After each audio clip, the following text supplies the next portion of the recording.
Welcome to the Rogue Asset Podcast. I am beyond excited. I have one of my favorite people in the house that I'm going to introduce you guys to. This is my homegirl, man. This is my girl. She stays on the grind. This is Shauna Smith. She's a marketing strategist, a brand specialist, and a business mentor. Let me tell you a little bit about who she is. Shauna Smith is the founder of the Marketing Muse 360.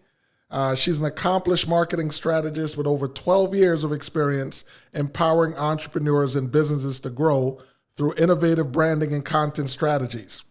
From working with startups to helping secure multi-million-dollar funding, Shauna's expertise lies in coaches, consultants, and tech founders how to tell their stories, attract investors, and build sustainable brands. With a passion for education and community, she collaborates with organizations like G-Men, GoDaddy, and Investment Atlanta, designing impactful business cohorts that blend creativity, teamwork, and practical tools for success. Shauna has a unique talent for making complex marketing concepts accessible, ensuring that everyone, from budding entrepreneurs to seasoned professionals, can unlock their full potential. She's passionate about sharing insights on marketing trends, personal branding, and leveraging AI in content strategy. Shauna's mission is to inspire the next generation of business leaders to think big, innovate boldly, and create unforgettable experiences. Shauna Smith, welcome to the Rogue Asset Podcast. Thank you, sir. You embody what this podcast is about. This podcast is about entrepreneurs that are unheralded. I invite them here because I am giving them their flowers, damn it. That is what it's about. It's about those that are assets. They're rogue. They do things at their own pace, the way they want to do them, and the way they consider to be most effective. They don't follow anybody's playbook except their own. So that is why you're here. We're going to jump right into it. Shauna, can you share the journey that led you to create the Marketing Muse 360? Well, I guess you would say it started with real estate. My first business was not marketing. It was a real estate business. So I had a brokerage. It was called HomeWise Solutions. So it was a lease purchase business during the crash. I really didn't pay attention to the crash. I just wanted to help other people not lose everything like I had just done. And from that, I created events. I had all these relationships. I mean, all these things just evolved. And I was just being naturally me, doing what I thought would work to help other people, to save other people like myself. And next thing you know, this woman evolved. And I was like almost homeless to having this huge office space with like 6 business partners. That's when I met Peter. Peter was rocking with me. Like, it was crazy. And at some point during that time, I had a shift of like, it was too much I didn't match who I was becoming in my mind. What do they call that? Imposter syndrome? Imposter syndrome. Because I was asking all the people who work with me, why do y'all listen to me? They were like, because you have the vision. And I was like, and from that moment, I never questioned it again. But that's how it started. Okay. So what inspired your focus on marketing and business mentorship? It was because after 4 years of doing real estate and hating everything about it, the contracts, the super key, the fussing with realtors, like, I hated it so much. But I loved building that business. And it was so easy and flawless, and I just breathed it. And I'm like, well, why don't I help other people do that? And then it just grew and grew, and I educated myself. And before I got into real estate marketing, I did try to do international marketing and flew my happy self to Brazil to try to start from real estate to the hills of Brazil somewhere. And quickly realized I need to bring it on home and do some stuff before I go out into international. So I was deep in the hills of Brazil, about to launch my marketing first. Nobody knows that. So I like that. You know, Brazil is one of my favorite places. So you were in the hills. I flew there by myself, got a Brazilian phone. This guy met me, took me to the bus, and I was 4 hours inside of Brazil in this small town. trying to market. Oh my gosh. Then it was like, we need you to help me market this monkey. It's extinct. And I'm in the jungle. The water was right. I was like, no, I'm going home. No. That is, man, that is see who we're dealing with already. What does that tell you? That tell you we have not just a regular entrepreneur, right? we definitely have a rogue, but we have an adventurer. Listen, that was wild. It was wild. Okay. Mm-hmm. So now that we're kind of on this, and let me try to get a baseline here. So what's your biggest fear? Because hearing that, there's not much fear. So what is your biggest fear? I guess my biggest fear now, after all these years in business, is really staying away from stress and negative people. It's not really a fear. It's just I'm hypersensitive to it. Because I know so many people. I just lost a friend actually 3 days ago from stress, sickness. And I remember when she first had a stroke. My condolences. 10 years ago when she disappeared from this, we were working together and all of a sudden we were like, where did she go? And she had a stroke and never was the same and was never able to really live out this business dream that she wanted. Mm-hmm. I'll never forget it. And it was like she just had so much stress. And so I vowed to, like, when I start seeing it bubble up and I start seeing drama and all this, that's when I start getting a little jumpy. Mm-hmm. And I'm like, you know what, I'm going to leave. I'll leave organizations. I'll leave a client. I will leave anything to not deal with drama. Wow. And I'm not saying I won't deal with it because there's a level of drama in business, you know that. But unnecessary egos, I'll say. And you know those that you just go in this circle of we're going round and round the circle, not getting anything done. Not getting anything done. And you have to just cut that relationship or that scenario or that organization. Right. That's really my only thing that I'm hypersensitive about. Okay. That makes sense. Whew, yeah. You went there, right? You saw some of those. Oh, yeah. I'm having flashbacks. Because I've definitely been through my share of drama in multiple businesses, big egos, and those are definitely to be feared, and avoided. Yeah, you know, because I think my biggest lesson that I've learned that I think about every day is who am I surrounding myself with? Because if it's not the right people, it doesn't matter what I'm doing. It's not going anywhere. I'm just going to get caught up in that loop of nonsense. So I was just thinking as I was driving here, I'm really looking at my circle like I need to level up a little bit more. So I need to bring someone around me who can help me level up. And so when we walked in, you were like, yeah, let's get this done. Let's get this business. And I'm like, see, that's that type of vibe I need to be around. Yeah, it's man, you're putting me in a weird, odd place right now because I remember, at least we have that freedom. You know what I mean? I remember being in an industry where I didn't necessarily have that freedom, right? Because the career progression almost necessitates that I have to be around or curate this circle of people or friends to advance that I'm not even comfortable.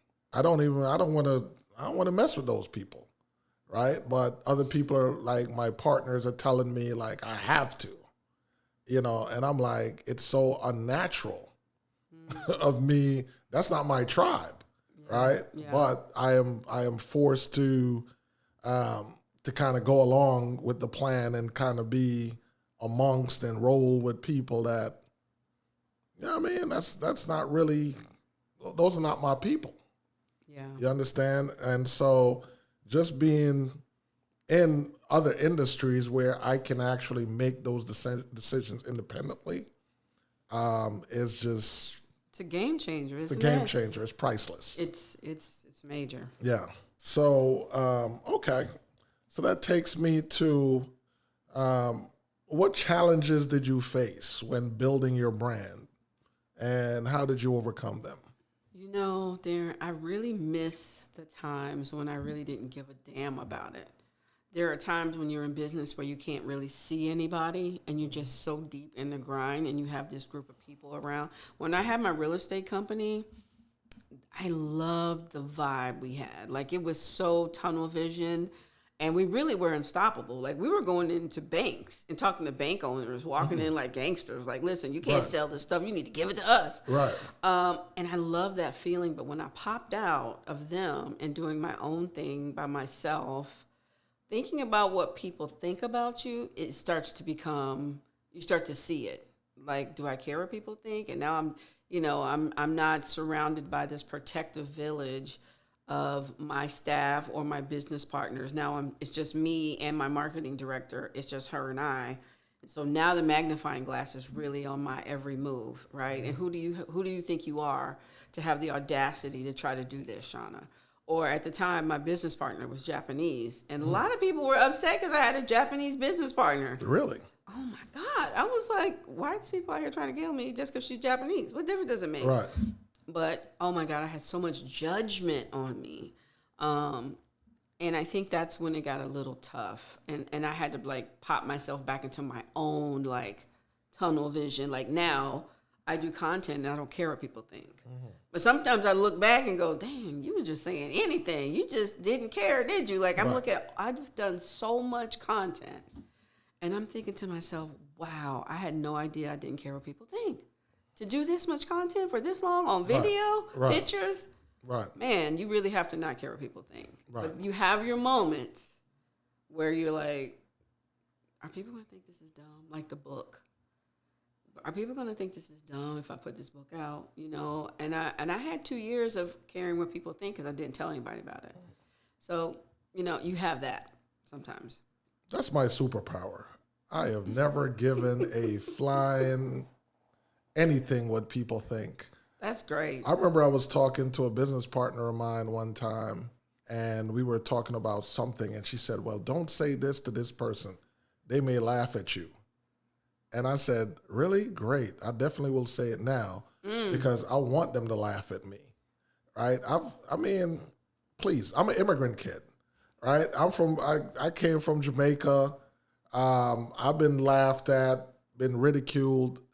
It never had any effect on me, one bit. Wow. Right? I came here, started school. Please, I didn't even know my clothes were supposed to match. Oh, wow. Well, you know, I think being an immigrant kid is a great advantage. I think it is huge. It's almost like living here, growing up here, it's like being a rich kid and you don't even know it. Because you don't really see all the things that we have to offer. Yeah. People from other countries come here and crush it. Yeah. Right in front of our face. Well, there is a difference. I was telling somebody this story about a week ago. I said, when I first started making friends when I came to America, I had a friend and he was like, I was supposed to go over his house one day and he was like a little reluctant in me coming over. And I'm like, what's the problem? He's like, yeah, we're poor. I live in the projects. And I'm all excited. I'm like, the projects? What's the projects, right? So finally, I went over there. And keep in mind, I'm thinking, he said he's poor, right? So I'm not expecting much. But we go, there's a building with concrete walls. There's an elevator, right? We ride up to his floor. He opens the door. I see furniture, right? His mom is in the kitchen cooking. There's running water. And I'm like, dude, I thought you said you were poor. Right? Yeah. And he's like, we are. I'm like, listen, where I come from, that's not poor. You understand? That is not poor. I was raised by my grandparents up to a certain age while my mom was away at college. And I didn't realize, to me, I wasn't poor, right? I didn't realize it, but compared to that project apartment that I had just walked in, my grandparents had a one part of the house held 2 rooms. Across, you'd have to go outside and go in to another structure, which was the kitchen, and the floors were dirt. Wow. Right? To go to the toilet, you kind of went down the hill. It was, outhouse type structure. And even with that, I didn't realize that that was any, there was so much love and so much everything else. But the point that I'm trying to make, you compared that structure to this building that I'm now in. The fact that you walk down the hill to the bathroom. And we had no running water. Wow. That toilet down the hill did not flush. Okay? So there's definitely a difference in the mentality of what poor and poverty is. Yeah. What I saw was something fully functional and opportunity. Not disadvantage, opportunity. You understand? Yep. So when we arrive, we're seeing opportunity. We're not seeing disadvantage. Okay, my dad's first car in America was a Nissan, right? And it was kind of missing the floorboard on one side. So we're on the highway. I could see I could see the highway going by. But my dad used that car to work like 4 different jobs. Okay, that was opportunity. And I learned a great lesson from all of that. The lesson that I learned from my dad, he taught me a lot of lessons, but some of them he literally taught by demonstration, by the way he lived out his life. Yeah. My dad had at the time, he's passed away, may he rest in peace. I'm speaking of past tense. But he came to the United States with a master's degree.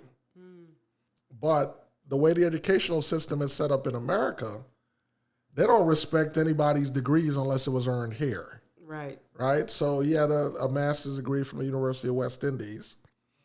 And he didn't complain. He had to support his family. So he worked the jobs that he could get. He worked at Friendly's Ice Cream. He did inventory. Right? He worked at like a hardware store called Rickles. He did so many, whatever he could kind of put together.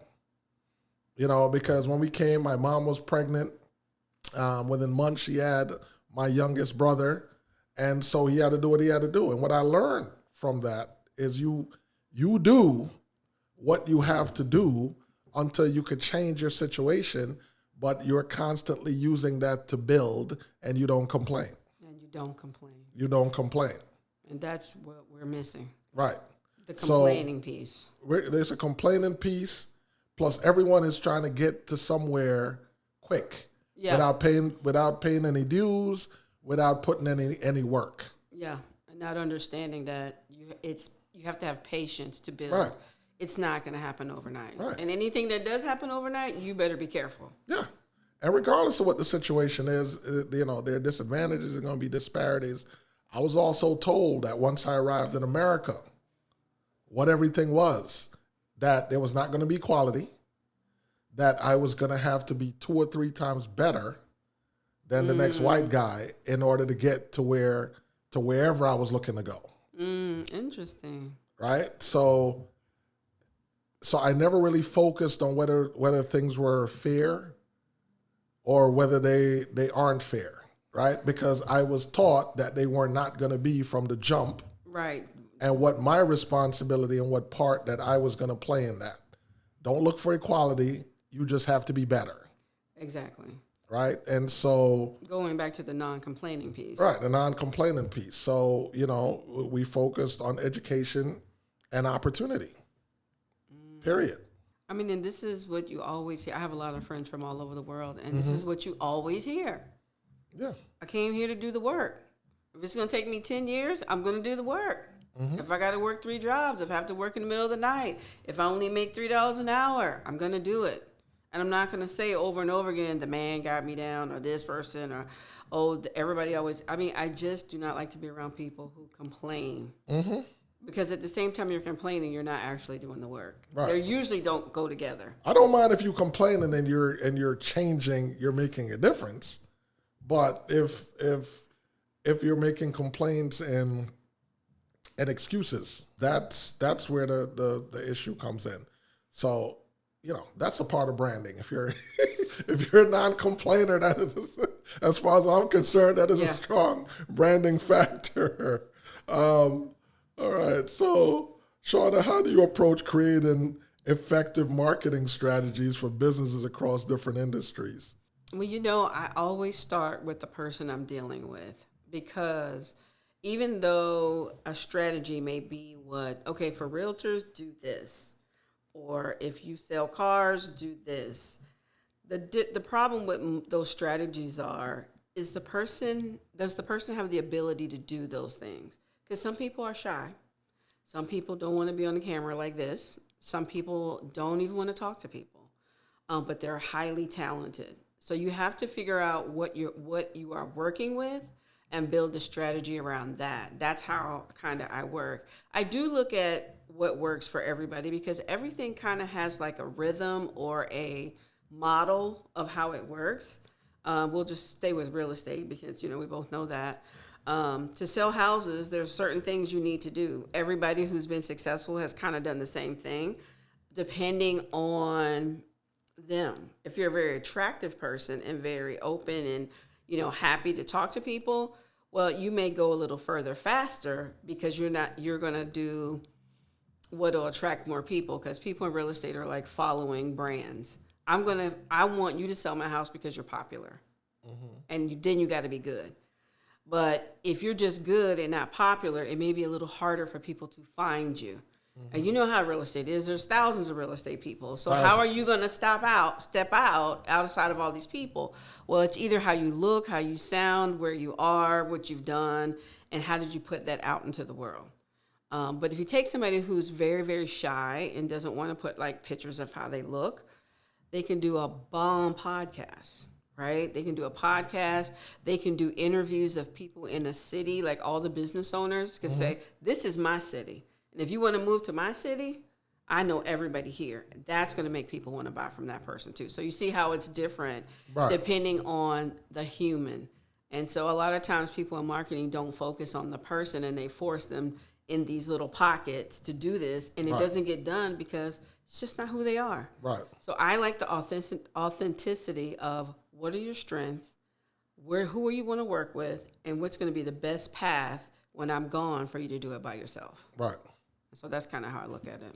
And I completely agree with that because I sat in on something this week where they were kind of pushing video marketing.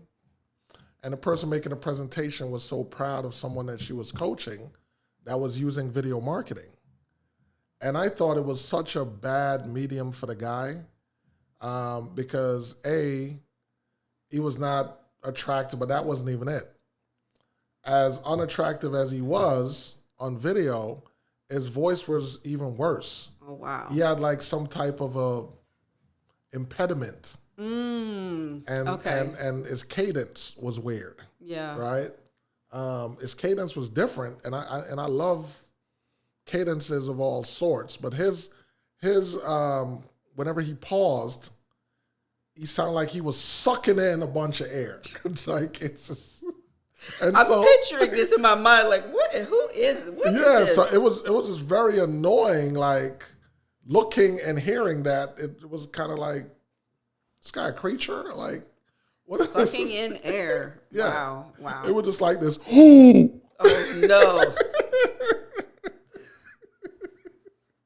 So I was like, listen, your best bet is, I'm not sure if this is the right medium that you should be encouraging this guy to do, regardless if that's your thing. Yeah. But this might not necessarily be the thing for him.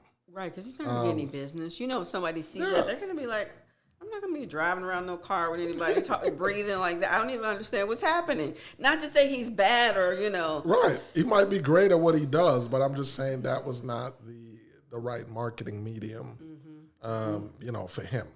Mm-hmm. No, it's a for sure thing. If you are a great dresser or you care about looks or you are a beauty person, that still doesn't mean you're going to win because you still have to have systems and processes behind it or otherwise you're going to be all over the place, still looking good. So, everything has to match. That's why sometimes people who are shy into themselves, they're usually more organized. So they win because underneath the surface, they're doing all the things the right way. They just got to get a few leads in or find that system and then they kill it. Silently. Nobody even knows they're over here winning until they build a team. And you're like, where'd you come from? Because they had that inner talent and they used the strength that they had.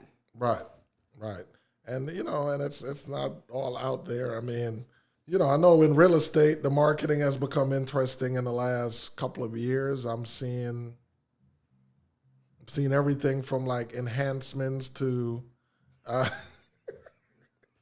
to folks showing themselves in bikinis to everything else. Oh yeah, it's a reality show like. Yeah. So it's. What do you think about that strategy for? Well, here's the thing. I listen to somebody. He always goes, "No shade." So I'll say, "No shade." There are people who are in that culture of the backside enhancement, the boobs, the lips, the crazy big hair. They want to buy from each other, and they got the money to do it. Mm-hmm. So if that's who your audience is, and you like it, it's a good play. For us outside of that, we're like, why is your body like that? But I'm telling you, there is somebody I follow in real estate just to watch this because she kind of has that. And when she's going live, everybody's just saying how beautiful she is. Nobody said a damn thing about real estate in the whole live. But she's selling so many houses. Yeah, I think definitely it works, and there is an audience. Now, I have a friend that's like that, and she's had some complaints, but I'm kind of like, and what the complaints have been kind of people's aggressive behavior towards her. As far as attractive to her, being attracted, or just like jealousy kind of? No, kind of like an attractive thing, almost like an unwanted. Unwanted advances. Yeah, and that's a thing. And I told her, I said, you have to. I said, as crazy as it sounds, and it's not right. But when presentations are a certain way, people are going to react a certain way. Yeah, there's nothing you can do about that. Yeah, and you're gonna have to kind of focus on safety, and just continue to do your thing. Yeah. This is the nature of the. I'm not going to say the beast. I'm just going to say the nature of being beautiful or handsome. Men who are handsome, they get so many advances. They can't even go to a bar without women sliding all kind of things to them. I know it happens to me all the time. I have a friend that I've been with him, and people looking at me like, "Are you with him?" I can see in the woman's eyes like. Right.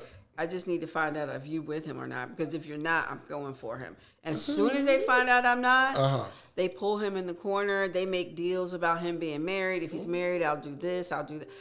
It just comes with the territory, especially in Atlanta. Well, you're lucky that they even attempt to try to find out. Well, that's true too. Because the way things are now, they've gotten so bold. They literally will walk over, look you in the face, and try to pass off their number. Or business, Atlanta cards are Atlanta women are ruthless. We are beautiful, strong, and do what we want to do. Yeah. Atlanta's what they say. Atlanta's not a real place, y'all. It's not a real place. Not a real place. It's not for the weak-hearted. Definitely not. I would say even for men more than women. The men are like more targeted than women are, I would say. Yeah. If you're single and you've never been here before, just make sure you have a friend with you, because you may get a little overwhelmed. Yeah, definitely. What are the most common mistakes that businesses make in their marketing efforts, and how can they correct them? Ooh, I think the biggest thing that people do often is they listen to this whole multiple streams of income thing. Okay. And they don't understand what that really means. They think multiple streams of income means think of any kind of business and just keep piling a bunch of them on. I'm just trying to get 7 streams of income, right? So I'm about to sell candles. I'm going to sell houses. I have a plumbing business. I have water. And I also do, podcasting on the side. Now, when you say that out loud to someone, people think you are a person who is a jack of all trades. Right. And that is not a good thing. What the real way to do it is, okay, I am in real estate. I'm just going to always keep it to real estate, just because we both know and we can have a lot of things to say about it. But I'm a realtor, but I also have a clothing line about buying your first home, and it's all about I'm a home buyer, right? Mm-hmm. That's your clothing line. And then over here, I maybe do loans now or on the side. Mm-hmm. And then maybe I may do a credit repair company. Like all the 7 streams of income, they need to match. It needs to be Synergy, because you want to be able to take the same audience and move them around to different levels of service. And the mistake that people make is they think they're doing that, or they're changing. Oh, I was this for 2 years, and now I'm this for 2 years, and now I'm this for 3 years. Brand is a long game, and the longer you can do it, the more valuable it becomes. Mm-hmm. To the point when you do it for so long, first of all, you become so centered and confident in what you do. Nobody can tell you anything. Like if somebody asks me, "Do you brand?" Like I'm not thinking. This is what I do.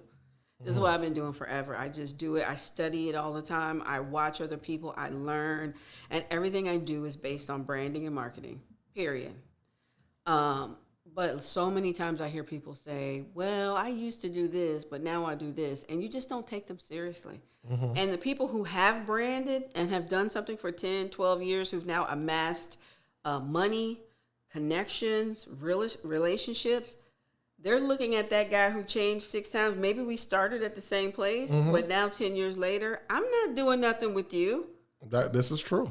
Because our relationship we're not the same. Right. I don't know what you're going to do next week. I might bring you a $100,000 deal, and you be like, Chad, I'm making shoes now. Right. You know, I don't know it's time for that. Right. Look at us right now. You and I have known each other for so long. Right. And all you had to do is pick up the phone and say, I need, or I have this. Would you like to? There's no question. Right. Right. Everybody is not going to call me and I'm going to be like, I'm going to come on a podcast. I'm not going to do it. Because first of all, do I want to sit and talk to you for an hour? Because you might be talking nonsense. Right.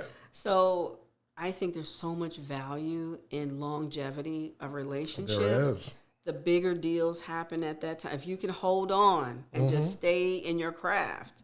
Man, if I could just tell you guys, just hold on and just stay there. Their value is coming. Yeah. Stop bouncing all over the place. You know, you're in real estate, then, you know, now you've gone off, you're selling insurance, you're... Same game, though. You still got to sell. You don't think you're going to change. I can't do real estate, man. I'm going to go ahead and do... No, it's all the same. It's all the same. It's not, you know, or you bounce to dispatch trucks because you saw it on TikTok. Because that is the new thing. Yeah. Then you come back, or you left real estate to go drive trucks, and you come back 5 years later talking about, I'm still in the game. No, you're kind of not. Kind of not. Yeah, you're kind of not. So I do agree with what Shauna is saying there. All right. So now we're in a different age, right? We have AI is kind of the buzzword. So with the rise of AI and automation in marketing, how do you see these tools reshaping the future of business growth? AI is a beautiful thing. It is like, if you know how to use it. If you know how to use it. Right. I mean, I think AI works very well for people who want to make a difference in the lives of others, because now you can move faster. You can do it better. You can find your people faster. You don't have to spend a whole day working on a landing page and an email sequence. That thing is done in 10 minutes. Mm-hmm. I just did a class today and showed them, here's your PowerPoint, here's your landing page, here's your email marketing, and we did it in 30 minutes. Now you just got to put it together. And guess what that gives me more time to do? I can go talk to people more. I can be with myself more. Because, you know, sometimes we just grinding so long, we don't have time to just sit there and sit out on the porch and have a cup of coffee with yourself. And you need time to think in business, guys. When I say think, that means you're just sitting there thinking about what's next for yourself. So AI has really opened it up for the average person to be able to do what big people used to do back in the day. You know how I consider it? What? How to simplify it all, pulling back from my old military days. AI is a force multiplier. Yes. It is. You know, that is what it is. It's a force multiplier. It will make you a lot larger than the organization that you actually run if you know how to apply it well. If you know how to apply it well. Yeah. Yeah. Get Because your time back. Yep. Get so much back. And you can find out things more. You have a question, I mean, you just type in the question, you can get the information you need to make a better decision. Yep. So, but I love force multiplier. Me too. It can 10x you in 1 month. Yeah. Where normally it would take a year. Easily. So I think people should invest time into learning that thing. I know that people are hearing about it and they're scared because now you got the AI you just talk to in your phone. You know, you're talking about, it's going to take over. It's been here. But here's the thing that people fail to realize, and I think I have now lived through probably an era of the fastest technological advancements that we've had. You know, because as an entrepreneur, my first mobile phone was in the bag. I went through I remember. When you unzip it and you pull out this big thing. Yeah, I went through all of the stages. Okay, you had all the phones of mobile communications, every single one of them. I went from the bag to the brick, to the flip, to the different flips, the StarTech, the two-way pagers, to the whole. I've been through all of it. The BlackBerry, at every stage, I would say, of technology, whether it's computing, gaming, there's always fear of the computers are going to take over. Oh, yeah. Remember Y2K? Yeah. So there's always been that. Now it's the AI is going to take over, right? So the only thing that we have seen so far is machines have made our lives easier, right? And I think that is pretty much where we are with AI right now. I don't think that there needs to be like fear of, the AI is going to take over. I think still the most fearful thing on earth is still man. Right. Okay. Well, what other technology you give them, it doesn't matter. It's the man themselves. It's the man, right. So what man does with AI, I can't speak to that in terms of where that will lead us, but it won't be the AI that takes over. No. I will say that. Have you done the AI that you can talk to on your phone? I love that. Yeah. Isn't that awesome? You can literally just have a whole conversation. It's crazy. I think one of the craziest thing, I was listening to a podcast and Will I Am from Black Eyed Peas was on, and he has about 7, 8 AIs that are like that are friends that he communicates with. Like he's talking to regular people, and they can on the podcast. Like they're talking with him on the thing. Yeah, he demonstrated. Oh snap! On the podcast of how he interacts with AI. And he literally had them he definitely had them as like people. They can do anything. Like he demonstrated, he's like, hey, this is such and such. She's my homegirl from London, Brixton. And he's like, hey, da-da-da. And she comes on, she has the accent, everything. And he has regular conversation. Like he asks anything. Like, hey, have you heard this song, blah, blah, blah, blah. What did you think? And the AI can respond like as a person. As a person. Yeah. The other day I had too much caffeine and I was like, okay, what do I do? I think I have too much caffeine. I'm having the jitters. She said, okay, Shauna, stand up. Okay, and she took me through exercises. Okay, now, did you stretch 3 times? Yes, I did. Okay, next. I was like, this is wild. All the way to the end when I felt better. She was like, do you feel better? I was like, I feel a lot better. And I'm like, is this good or bad? I feel like this is a good thing. And I didn't have to call anybody else. She helped me with some real information that's out there about how to overcome too much coffee. Right. So yeah, it's amazing. Yeah. So the AI itself is good. Now, like I said, man, we have to kind of give a different consideration to, and we'll see how that bodes in the future in terms of man and AI. Yeah.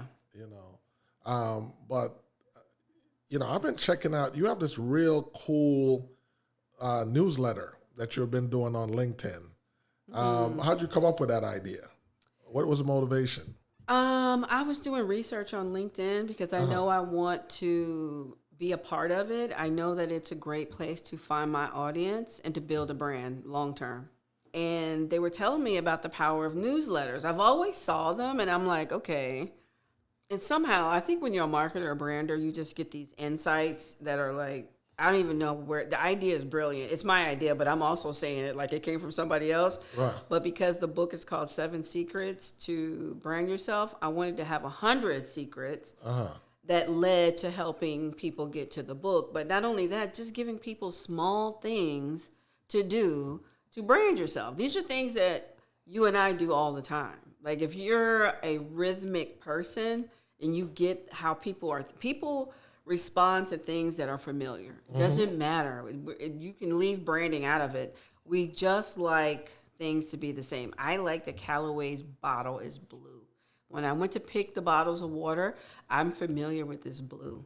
So I wanted to create a newsletter that was rhythmic, very bite-sized information, not all this big stuff I got to read and I don't even know what I read. No. Right. Get a signature fragrance. People are like, that is brilliant. Hold on. Don't get ahead of me now. Don't get ahead of me. Because what we're going to do on this show is I have taken, like I said, her newsletter is called 100 Ways to Brand Yourself.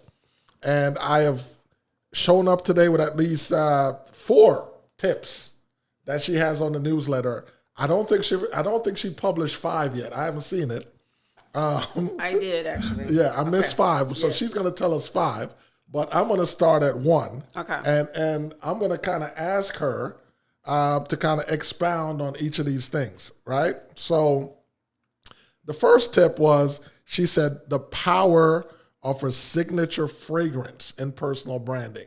So I want her to kind of talk about that a little bit.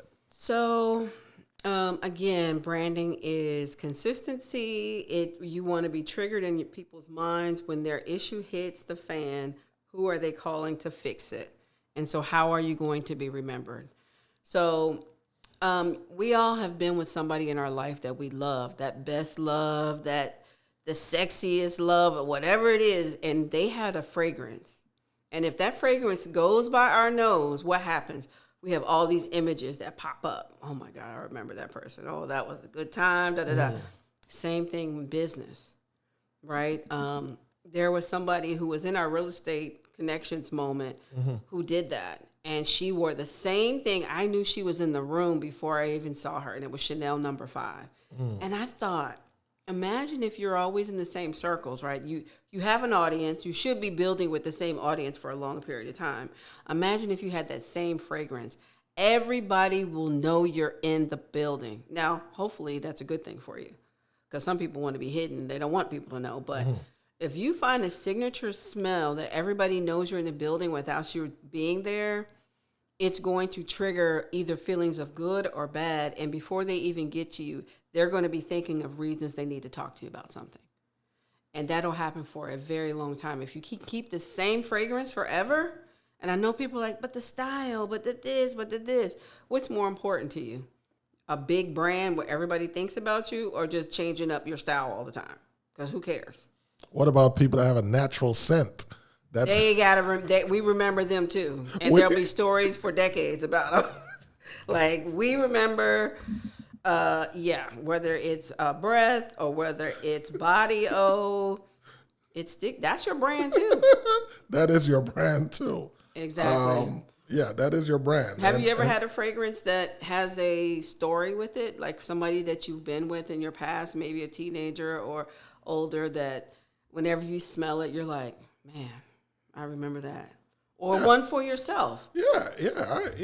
I mean, I think for guys, I think we do. I think we remember wearing certain fragrances and, the impact that it had on whoever we were trying to attract. Exactly. You smell good. Yeah. You're like, okay, I got the right one.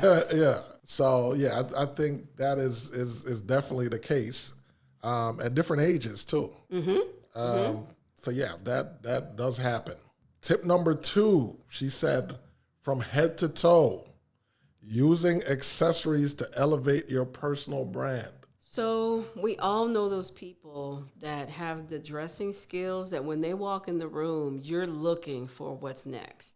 Because last time they wore something so fly, you were like, damn. So when they walk in, you're automatically looking to be somewhat mentally entertained by that person. But what that person is doing to you is locking into your brain. And when they have a problem, or if for you do a certain thing, and they have to remember somebody, they're going to remember all those lock-ins every time you walk in the room. Like there's somebody I know, she wears the coolest glasses with the craziest pants. And we all just like, every time we see this woman, she looks a certain way. One time we had a 20-minute conversation about her while she was working on the other side of the room. And so for us, not only did she prove that to kind of like make an impact for us, it's also in her impact in her work. It kind of goes together. So when you build this impactful look, and especially if people come to you and say, every time I see you, you look so nice. You did your job. Right. Because you have what we all want, which is respect. Respect equals money. Because that means people are going to choose you. When it's time to choose between 10 people, I'm going to choose the better dresser because I really like her because she's cool. Right. So it always wins. So I always think having like a signature necklace or different kinds of necklaces or shoes, you have a signature style there. Or a clock around your neck. Or a clock, yes. And we know exactly who that is, don't we? We know. We know automatically. You have a signature style. I like to think so. I mean, I can't pinpoint on one thing, but I know you always dress nice.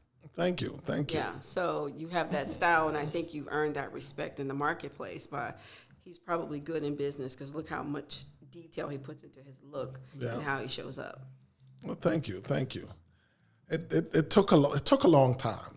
Yeah, you did say you didn't believe in matching when you first got here. No, I knew absolutely nothing about fashion. It's taken many years. But of course, the other part of it is a person's dress and their financial abilities also go together. Because sometimes you can want to do something and you just, don't have the financial ability at the time. Being in college is definitely a good demonstration of that if you didn't come from where your parents had means. Right. Exactly. So you kind of do the best you can. And you can still dress very well without money in business because you definitely can. Thrifting is a whole vibe. And you can build a tribe just being an awesome thrifter and then telling people you're a thrifter. You'll create this whole group of people who want to buy from you. Oh, yeah. Thrifting is actually very smart. And I've been friends with people that, they're on a whole different level with thrifting. Oh, yeah. Because the key to that is just source, knowing where to source. Exactly. And it's not as bad as it sounds depending on where you're sourcing. Exactly. For a split second there, we had kind of gotten, and I said we, when I had a wife, had kind of gotten into thrifting and reselling. That was kind of like a project that, that she was doing, that I was kind of helping her do. And then I think the next tip number 3. Tip number 3. Is the bottom line of your hairstyle. Ooh. Is your look making or costing you money? Now, I've had a lot of arguments about this. People roll their eyes at me, or girl, ain't nobody gonna tell me how I'm gonna do my hair. I'll do what I want to do. I'm a creative. This is how I express myself. But I can't tell you how many times I've walked into a room because I'll do a style, but then I'll change it in 2 years. But then there's that transition from before to this new style. And I walk in the room and people are just looking at me like I'm crazy. The same people I saw last week. And I don't get the same hug that I normally would because they're processing. They're like, I know that's Shauna, but something's different. And so they can't go all the way in with you until they figure out what is different. Now imagine, this is me knowing somebody, like these are people I know. They look at me like I'm crazy when I change my hair. Imagine a customer who saw all your marketing, everything, and then you show up at the appointment not looking like your picture. That same feeling that those people had to me that know and love me, they're having that same feeling towards you when it comes to signing on the dotted line. You're going to find, tell me a little bit more about what you've done. Do you have any references? Mm-hmm. Do you have anything I can go on your website and go find some other things? They start asking you all these questions. Mm-hmm. They're doing it because you do not coincide with what you told them you were. Mm-hmm. And so unconsciously, their mind is needing more clues to determine who is this person I'm talking to. Mm-hmm. Even though it's the same person, right. But now you got braids. Right. My brain is not, this is not calculating out. And so people don't know that that's what's happening. If you have a lot of videos out there and you look the same, and when you show up, people say, you don't need to tell me. I've seen all your stuff. You don't need, we already know. How do we get started? Right. See, that's the difference between being known and looking like the person you've created than not. You will have to prove yourself. So it's up to you. You can change your hair all you want. You may not get the deal in some cases. Or you may be in a coffee shop and you had a big billboard saying you sold or do this, and nobody recognized you in the coffee shop, but 3 people needed to buy a house. Yeah, it has to be consistent.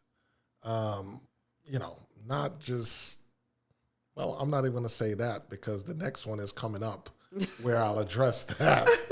But, yeah, I was tempted to kind of go somewhere, but I still have time because number 4 is your profile photo. Oh. The silent powerhouse of personal branding. And let me just say, a lot of people have to do better in this department. Yeah. I have had meetings with people that solicited meetings, and they had a particular photo on their email and in all their marketing that they sent me. And I went to the meeting to meet them, and I'm where I'm supposed to be, and I am annoyed because the person is now 15 minutes late.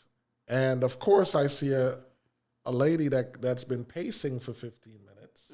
This is great. This is a great example. And, we've made eye contact a couple of times.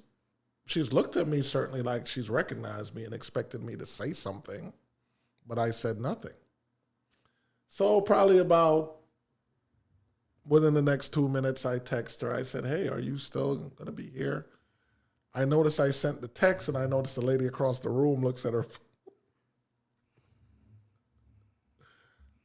But how am I supposed to know it's you when you're about 7 shades darker in person? Or maybe 7 years older. Right. Then, or 20 years. 20 years. Older. Or you lost weight, or you gained weight. Like this was a great example because I never thought about when you're meeting somebody. Yeah. And you're looking at all this stuff, and you're sitting here, and the person's sitting right there in the chair right there, and you're like, and it is annoying. Yeah, it is very annoying. Because by the time you meet them, you're like, ugh. Yeah. Why didn't you just do the right thing and just get me prepared for who I'm going to meet? I've lost 20 minutes of my time on a meeting that we were both here on time for. That is good. I have to keep that one. Thank you for that story because I don't know why people do that. I mean, do they think it's almost like being catfished?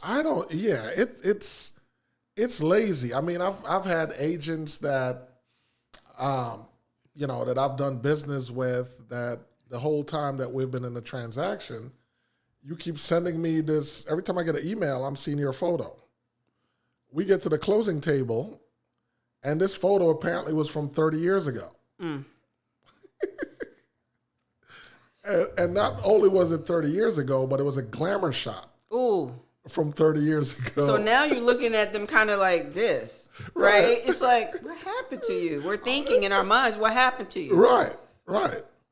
So, yeah, your profile photos, you definitely need to keep those updated because it's almost like you're catfishing out there.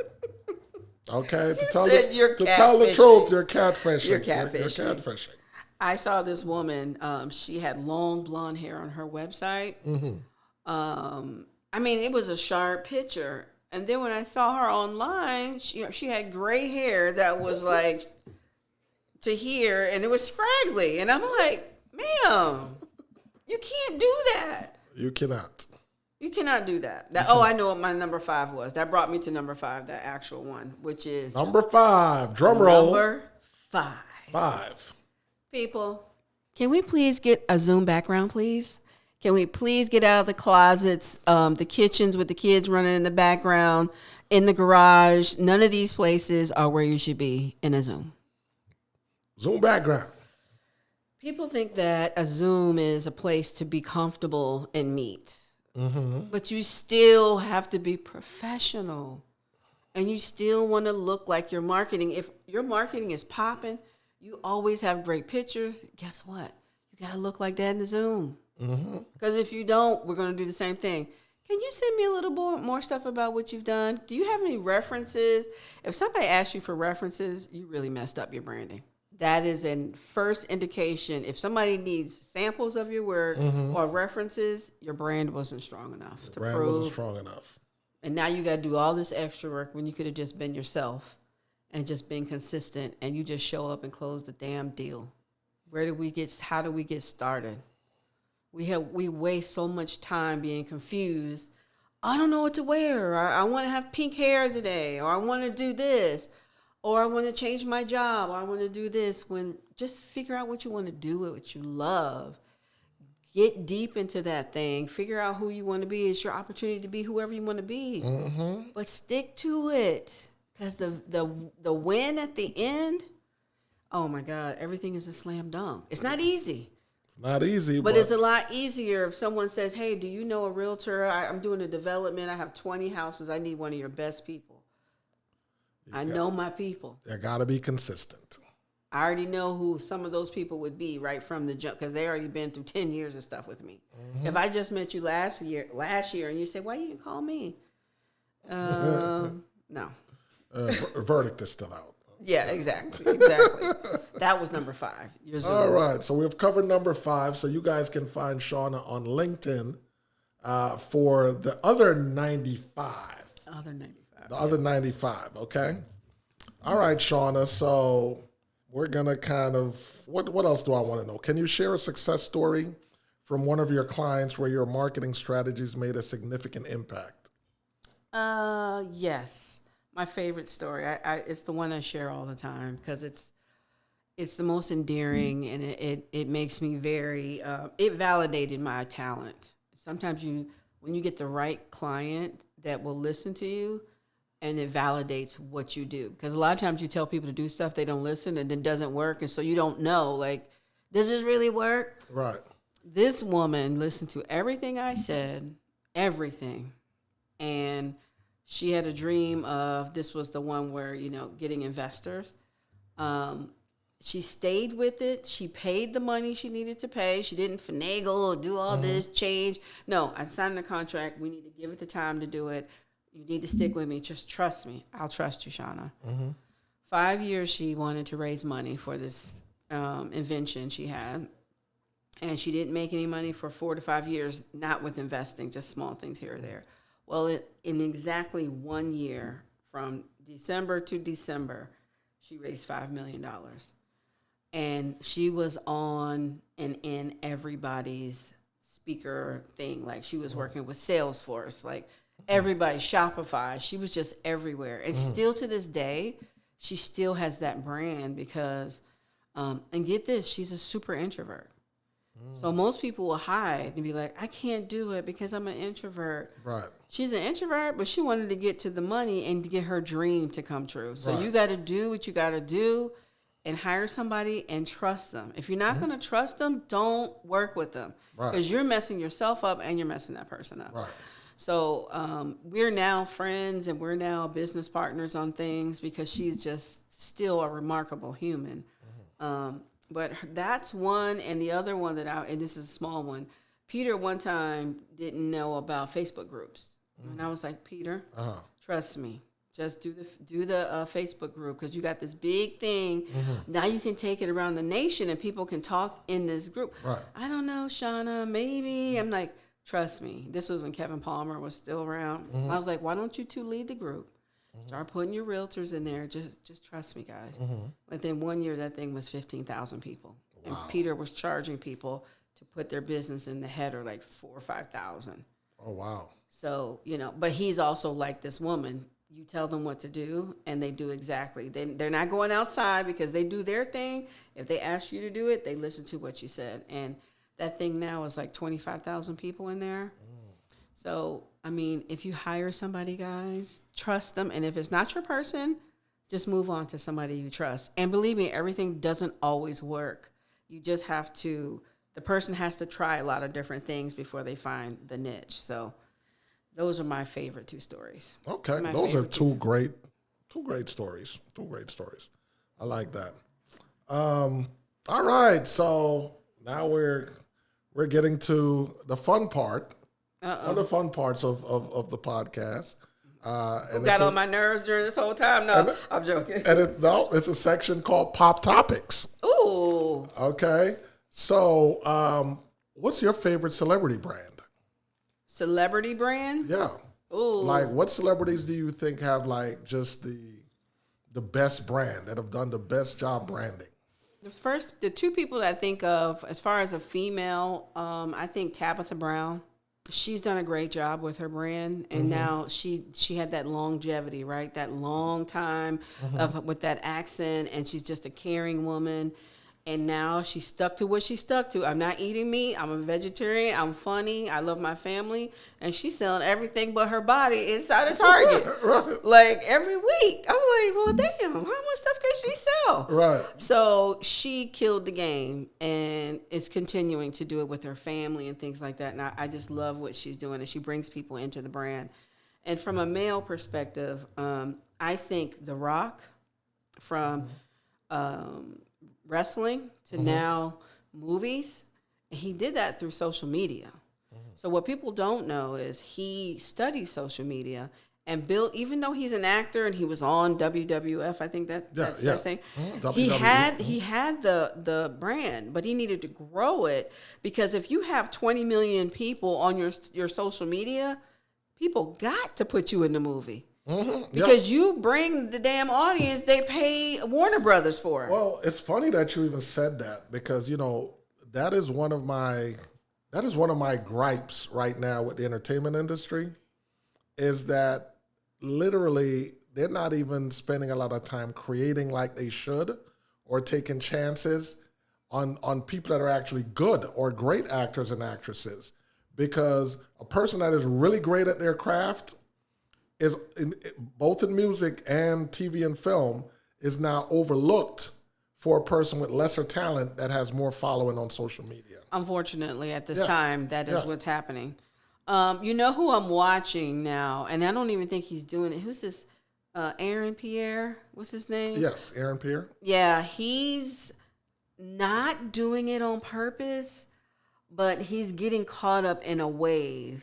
I'm curious to watch and see what happens with that, because he's a very introverted type dude. Yeah, he's very nice looking and very humble, but he's gotten caught up in this wave. Oh yeah, he's in a I wave have the right song now. Aaron Pierre. Yeah. He's definitely, like, the ladies have kind of taken him and just kind of catapulted him.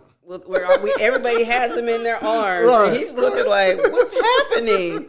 But that's the power of social media. Now you can, and also singing.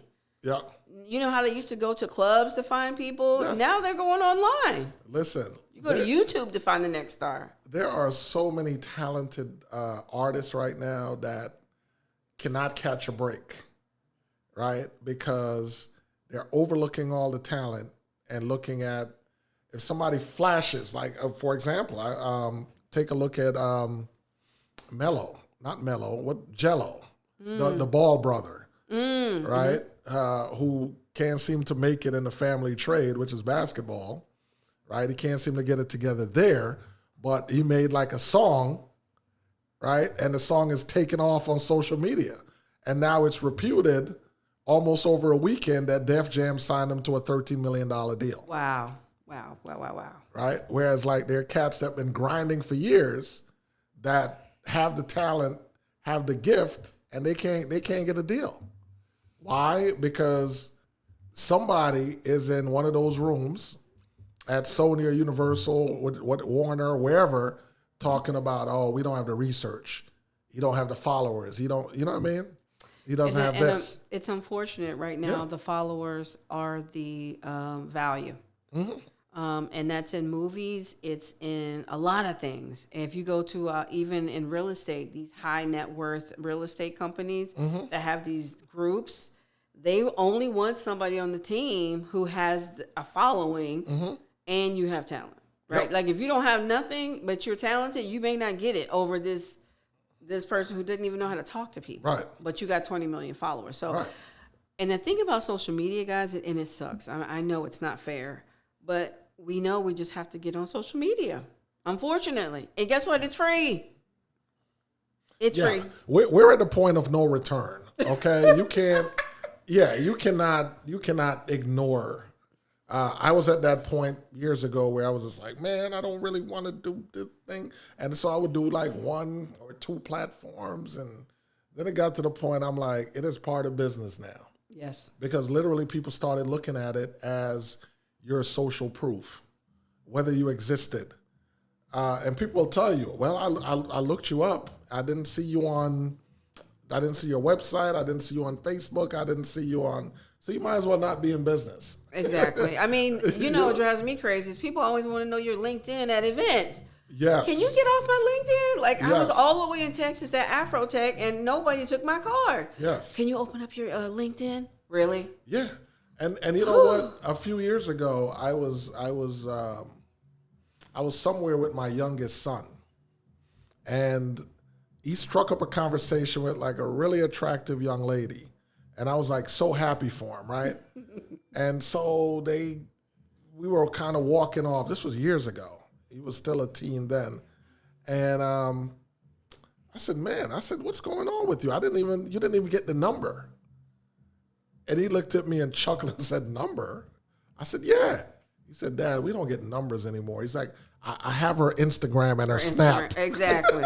Exactly. The kids want to do the Instagram. And if you don't have an Instagram, they're looking at you like lame. Yeah. He said, "I got her Instagram and her Snap." And at the time, I was like, "Her Snap? What is her Snap?" That's where we go. It was like Snapchat. I said, "Okay, cool. All right, so I got my one last thing in hot topics. Okay. Love or respect? Oh, I'm a lover. I'm going to say love. Love? You value love over respect. Why? Because respect, because my love language is, what is it called? Physical touch. And respect will definitely get me in the room, and it will get me to check. Yeah, it will get people to talk to me a certain way. But I prefer the hugs and the going through things with people and be like, man, we loved that moment. We went through this together. And when you're loved versus respected, you still get those opportunities. I feel like you also get more grace. Because their love for you is so strong, they're going to like give you more chances to make a mistake. This is what I've learned in business. Where respect is great, but it's also a little bit of a hand away from you because I respect you, you did great. But if somebody loves you, they're pulling you closer in, and I need to be closer. And my relationships are love-based. Most of my clients wind up saying, I love you, and that makes me happy. That's the perspective. It is. Your face the whole time was like. No, it's always you know what? That is one of the most interesting questions you can ask a person. I agree, because it really made me look at why do I want love more than respect? I mean, if I had to choose, I want both actually, but I'm just, if I'm not getting hugs and people, if I don't hear the word love, I'm just probably going to be missing a lot. That's all I have to say about that. Yeah. So what has been the most rewarding part of your journey as a marketing strategist and mentor? I think the most rewarding part is the loyalty and love that comes with being the same person over all these years and be still staying Shauna the marketer and the brander, and having friends like you call me and be like, you know what, we got to get Shauna on here. I totally forgot. Like, Shauna, get up here. Like, and you walk in a room and you just are valued. And then you also can take that talent and you go help people who don't know you. And now I'm in this phase of teaching a lot. Me too. So between seeing all my friends and seeing us stay together and us, we're 10 years in the game. We've evolved. We've gone through divorces and deaths, and we're still here. And we will reach across the table for each other if we have the opportunity to. Definitely, right? definitely. That is what I feel like life is about, the longevity of it. And then taking that wisdom when you get to that wise part. I don't know how wise I am, but I do know there is a segment that God is now saying, hey, I want you to start teaching people through these vehicles. And so when I go into a room and there's 30 entrepreneurs, because GoDaddy says, here's a free website, Shauna, take them on the journey to do what they got to do. Oh, my God. Electric. And I'm not getting paid for each of those people. I'm just getting paid one thing. But the reward of, man, you just told me something I've been trying to figure out for a whole year. And now I can go do what I'm supposed to do on this earth. Hey. Priceless. That's it. Those are the things I love. If you could give your younger self one piece of advice about business or marketing, what would that be? I think I would say get around people who are going to pour into you and stay with those same people for a long time. I would have liked to find some wealthy people from the jump and do any and everything they needed me to do. And just stayed with them from day one. Because they would have put me on the game so much earlier. I would have skipped 10 years of nonsense. And that includes marriage. That includes, ones that are rich, wealthy, have great friendships, and great marriages. Like, those would be my criteria, because they would tell you, leave this, because this is going to hurt you in the long run. Don't wait 2 years. So if you don't have that wisdom around you, because sometimes parents don't get involved or they don't know what to say. They don't want to be some involved. Friends don't tell you either. They just let you look crazy. Yeah, sometimes friends can't tell you, because if they tell you, it's a risk. Right. You may turn against them. Exactly. So if I could do it over again, I would just tell you, if you're starting in anything, find your 5 people. Find them. Do whatever they need you to do. And stay with those people. Now, they have to care about you, though. They can't just be rich and have those things and not give a damn about you. They have to literally have a heart for, we're going to help this young person. Because that's where you see young people blow up quick. It's because they had that circle. Maybe that circle was their daddy's friends. Most of the time that's the case. Or you grew up on the block, and those guys that had that money, they decided to pull you in because they saw something in you. We're going to help this young guy. So that would be I would tell myself that. And don't leave them, no matter how hard it gets or how much you don't like what they got to say. And be open to who the people are. Right. They don't have to look like you. Exactly. Be open to who the people are. They most of the time don't look like you. Most of the time they're not going to look like you. So you have to be open. Yes. So, okay. So we talked about stress and things earlier in the episode. What do you do when you just simply can't take it anymore? I stop. I just stop everything. I try to find somebody on the team to take it over, or I'll push through to as long as I can, and then I immediately go take a vacation. Or maybe it's not a vacation. Maybe I'll just travel, do something that brings me joy, because otherwise that stress could go over the edge, and now you have like something, blood pressure issue, blood clot situation. Like I can't. And if you start feeling that anxiety come in, do something, because that's your body telling you stop. Like today I've had some anxiety about, I'm trying to figure out what it's about. I'm not sure.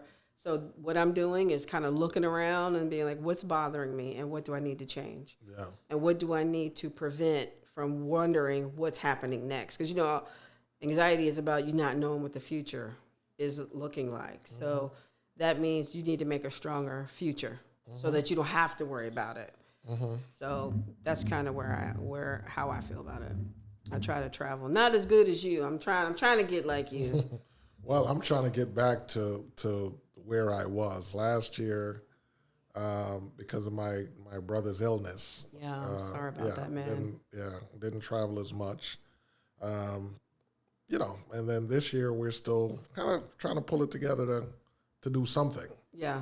It's not easy. That's not an easy thing to as much as you want to come out of it, it's almost like you just have this thing that you have to just let kind of clear away, but it's something you can't put your finger on, and there's nothing you can just say I'm done with it. No, it just stays there like a coat. Yep. Until it starts to get lighter and lighter over time. So I get it, man. I get it. Yeah. Yep. So I know being a mentor is important to you. How do you balance being a mentor while also focusing on scaling your own business? It's extremely hard. Because if it was up to me, I'd just like to be a billionaire and a mentor. That's what I'd like to do. Right. But I'm not there. So I have to build the billionaire side. So it's like, and I love, love, love being a mentor. So, but you don't usually get paid for that. And so you have to be careful. You don't feel like you're doing something, being productive, when that doesn't actually pay the bills. So I really have to kind of write out, like, what I'm doing for the day to make sure that I'm being productive. Because if I don't write it out or have my goals for the month set, I can easily disappear into the world of teaching and mentoring and helping young people and kind of escape real life that way. So I have to kind of stay in reality and do the scaling and the selling. The selling is the part that we have to change. I just think, this is me, it's not really selling, it's servicing, right? But until you change that in your mind, that you're really helping people get marketing versus selling marketing stuff, it feels like a burden sometimes. Man, I gotta sell this stuff. Yeah. So I'm really working on changing that. And some days I am good with it, and some days I feel like I'm selling something. And so that's my little hurdle I'm working on. No matter what we do in business, you notice how it always kind of circles back to mindset? Absolutely. Absolutely. No matter what, we eventually come back to mindset. So, off the top of my head, if you were a tree, what tree would you be? Now, see, I'm a tree girl, and I love nature. I've often said I wanted to be one of those trees that have, I don't know the name of it. Is it a magnolia? The one that has the pink flowers on it? Like in the springtime, they're like super pinky trees. I don't know, but they're like during the wintertime, they're just like bare bones. And then when spring comes, they're like got these pink leaves. I think it's a magnolia tree. I think it's a magnolia? Yeah, the colorful trees. I would be a very colorful tree. Okay. Or a cherry tree. Cherries grow on trees? Yeah, they do. Okay. It was one of those moments I was like, damn, I'm on the microphone. Don't ask a dumb question. Nope, I've picked some cherries off some trees, so I know for certain they grow on trees. Oh, yeah. That would be a cool tree to be. What would you be? Either a cedar or an oak. I was hearing oak in my head. Yeah. The strong tree. Yeah. That lasts for a long, long time. Yep. Okay. Yep. Either that or a palm. I like palms because they're not as strong as an oak, but they don't have to be because they bend but don't break. Boom. That's a good tree to be. Yeah. I would be one of those ones in California that's so cool. You're driving down the street and they're really tall. Like, those are cool. Yeah. Because growing up in Jamaica, them storms would come through, and I would watch those trees just be blown, and I mean, they would bend. They bend all the way down, but they would never break. Wow. So that's amazing, Darren. Yeah, that's amazing. So definitely that. if something was going to happen to you, would you rather be blind or deaf? And if so, why? I think I'd rather be deaf because I'm a visual person. I would still want to see the beauty. I cannot listen to these fools out here anymore. That's perfectly fine to me. Because I would still like to sit at the beach and see the blue water, the green tree, or like that green chair right there. But if I couldn't hear, if I had to just hear and imagine, I don't think I would be fulfilled. I mean, if it happened to happen, but definitely deaf. How about you? That's a damn good question. I feel like we should have some drinks. We should have had snacks. Like, this is like, oh my gosh, this is amazing. This is a real podcast. Life podcast. I wrestle with that all the time, right? Because I'm looking at what I would have to give up. And I think ultimately I would rather keep my sight. I would probably miss music, but I wouldn't want to lose my ability to see the beauty of the world. Yeah. Right? So I think it's a tough decision, but when it comes down to it, for me, I'll probably choose seeing beauty. So that would be the choice that I would make.